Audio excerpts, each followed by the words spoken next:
Hey guys, and welcome back to Stuff and Things. Look, it's my knitting.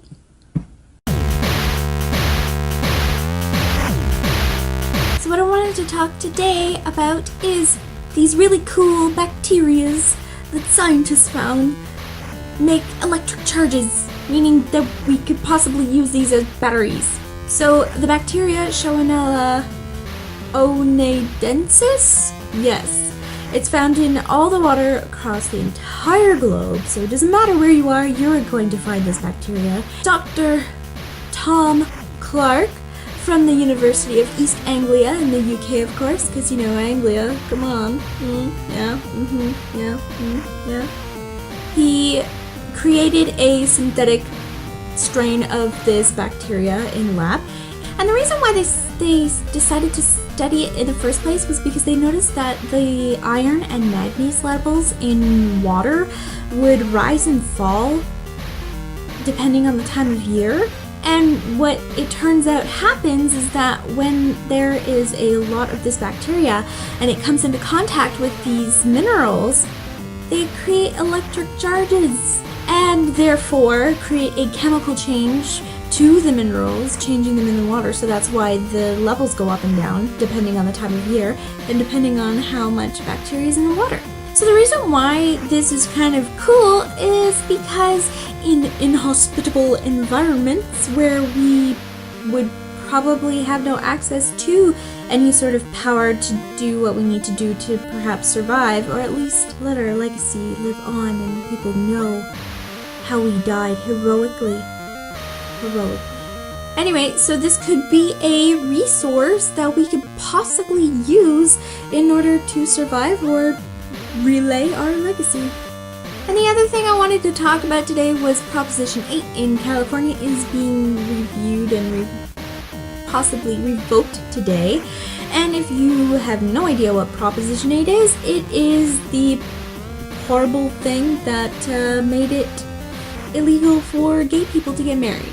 I guess this kind of goes in with what I said last week in my video about the Steubenville case. We all have a sort of responsibility to our fellow men to ensure their happiness and their safety. And in this case, it's obviously their happiness. What really gets my goat is that people will say that gay marriage will ruin the American family. Because, you know, up here in Canada, we've had legal gay marriage since '95, folks. Yeah. Go with the times, America. Makes no sense at all, because if you think about it, gay people, or people who cannot reproduce by themselves, that doesn't work. I mean, at least together, there's surrogacy and stuff like that, but if they could decide to have a family, it's a huge decision, and it's going to involve other people. You know, either they have to adopt a child, or they have to find somebody of the opposite sex to either impregnate them, if one of them or both of them if they're ladies, or, find ladies if they're both men to carry their children. It's a huge process, and it requires a lot of hoop jumping.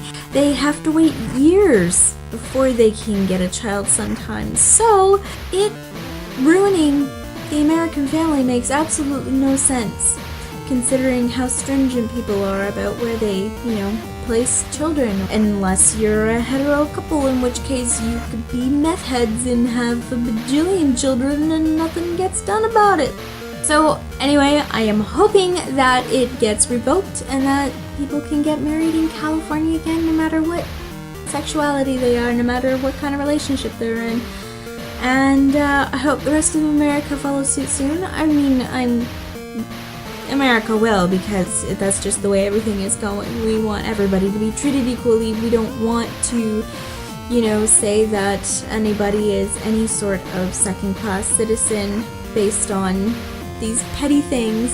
So, what I need to know from you today, and yes, I need to know, is how do you feel about gay marriage? Are you against it because it kind of weirds you out that two people of the same gender are getting together in sexy pants ways?